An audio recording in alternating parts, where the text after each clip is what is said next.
আমরা দুই ভাই বোন। তা আমার দাদা বেশি দূর পড়াশোনা করেনি, তো তাই দাদা বেশি ভালো চাকরিও পায়নি, কিন্তু আমি অনেক দূর পড়াশোনা করেছি, যার জন্য আমি রেলের সার্ভিস করেছি। এবং রেলের সার্ভিস করতে করতে ওখানেই আমার সঙ্গে একজন মানে বন্ধু হয়, বন্ধুর থেকে প্রেম হয় এবং তাকে আমি বিয়ে করি। তা বিয়ে করার পরে যখন আমাদের দুজনের সংসার হয়, দুজনেই রেলের সার্ভিস করি, প্রচুর মাইনা, আমাদের অনেক টাকা, কিন্তু আমার দাদার তো আর সেরকম সম্পত্তি নেই, আমার দাদার টাকাও নেই, মায়ের পেনশন আর হচ্ছে আমার দাদা হচ্ছে টুকটাক কাজ করে যা, সেই কাজের পয়সাতে সংসার চলে। তা তারপর আমার দাদার বিয়ে হলো। আমার দাদার বিয়ে যার সঙ্গে হয়েছে সেও গরিব ঘরের একটি মেয়ে, কেননা যে ছেলে বেশি রোজগার করে না সেই ছেলের সঙ্গে তার কোটিপতির মেয়ে বিয়ে দেবে না। তা এরমভাবে তাদের সংসার চলতো। এক সময় হঠাৎ দেখা গেল মায়ের খুব শরীর খারাপ হলো। তখন মা বলল যে দেখ তোর মা এরকম শরীর খারাপ হয়েছে, তোরা কি আসবি না?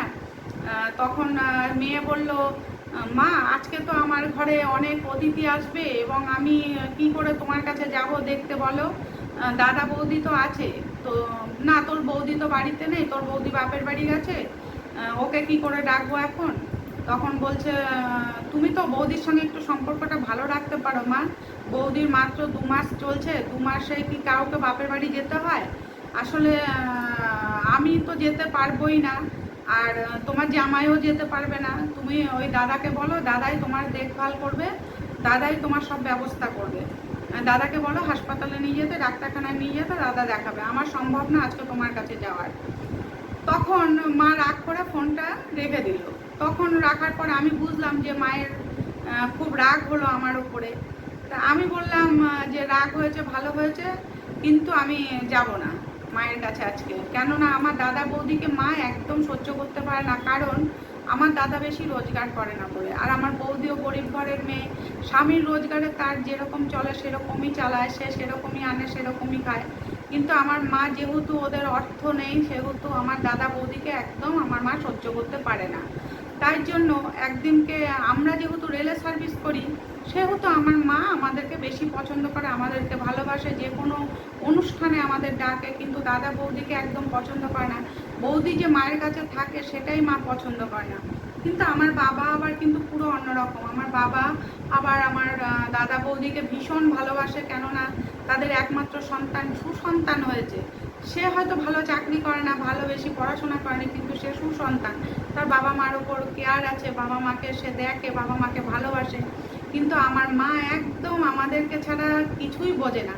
সেদিনকে যখন আমি ফোনের মধ্যে বলে দিলাম যে মা আমি তোমাকে এখন দেখতে যেতে পারবো না, তখন আমার মায়ের কিন্তু আমার ওপর খুব রাগ হলো। এবং বৌদিকে বললাম, বৌদি মায়ের এরকম শরীর খারাপ, তুমি একটু বাড়িতে চলে এসো। তখন বৌদি বাড়িতে চলে আসলো। বাড়িতে আসার পরে দাদা বৌদি মিলে মায়ের অনেক সেবা করলো, হাসপাতালে ডাক্তারখানায় নিয়ে দেখিয়ে বাড়িতে নিয়ে আসলো। নিয়ে আসার পরে মা ওকে টাইম টাইম খাওয়ানো দাওয়ানো, ওষুধ দেওয়া সবই করলো বৌদি দাদা। তখন মা আমি মানে খোঁজ খবর নিয়েছি বৌদির থেকে সবই, কিন্তু আমি যাইনি।